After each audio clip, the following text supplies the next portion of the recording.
represent him at this event, I accepted without hesitation. But then, a couple days later, my son, who was hoping to play quarterback someday, needed to throw. And I called Bill. He was the only one available. And I said, Bill, could you come up and at least run some routes for my son? This is a couple weeks ago. Now, I know what those statistics say, and I saw him play. But after a half hour of watching him run routes and try to catch a football, now, I said, that's enough. We walked off the field. My son said, Dad, are you sure he played tight end and caught passes here? I'm telling you guys, it was an experience. But I've known Billy for a long time, and although Bill and I were contemporaries in the classroom and on campus, and spent many nights together at that lovely sanctuary, holy sanctuary, the Teak House, studying and having some root beer floats.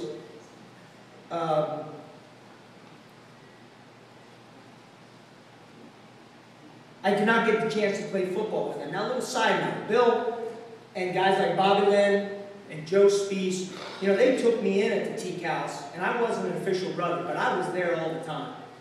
And I knew all the different bedrooms and places and so forth.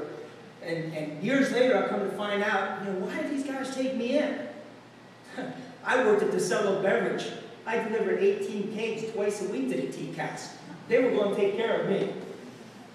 So I realized that. But no, they really took me in as a brother. Now, I still regret not taking the opportunity to play football with Bill, and for a man you all rightfully inducted last year into this Hall of Fame, a very good friend and a mentor of mine, Coach Jack Fisher.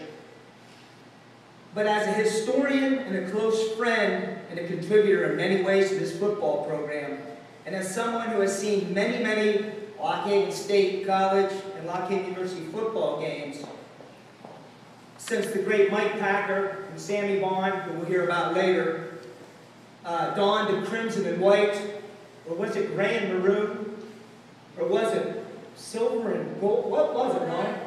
What was it? Maroon and gray. I hear this conversation every Thursday night at the Eagles Club in town. But, there they are. Whatever the colors, I knew without a doubt who in my and now in the committee's mind was the greatest tight end that ever played football here, and that was Bill Sementelli. I could never forget Tim Susick or Todd Everly throwing that smoke bomb in the can, and that red fog coming out, and this cast of characters, including Bill, coming out, and I'll show you later on when I'm done what they looked like. Coming out of there, and I'm telling you guys, it was some of the most intimidating bunch of guys I ever saw play. I mean, the babushkas and the eye black and stuff, and I just felt, man, I wish I could have been a part of that. Whether Bill, or as we call him now, Semi, as we always call him, was setting the edge from his tight end position so a great player like Joe Spees could gain 10 or 12 yards, or he was catching an 8 to 10 yard out from one of the best quarterbacks that ever played here, Dan Spittle, and then taking it 80 yards for a touchdown.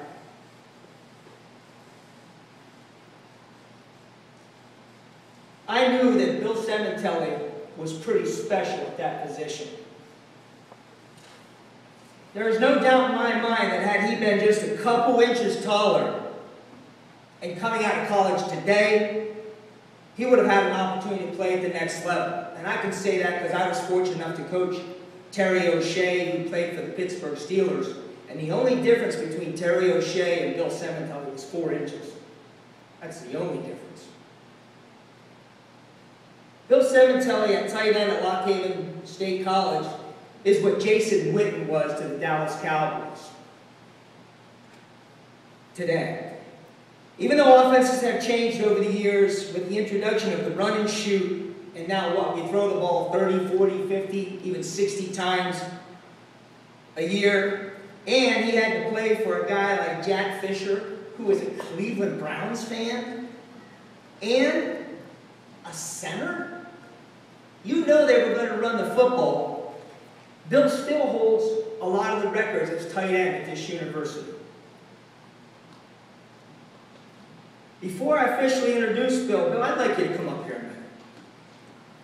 I told him I was going to do this, but I'm telling you, and Dan, you opened it up earlier with the babushkas and stuff. I got to show you this.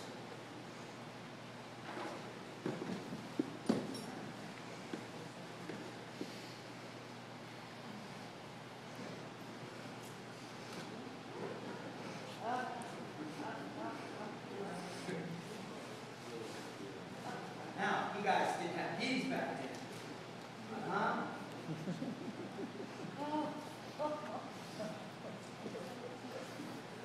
Was that intimidating or what? Huh? A little less gray. So, ladies and gentlemen, I'm not going to go on any farther. Introducing one of the best tight ends that ever played here, a great football player and one of my best friends, Bill Sementelli.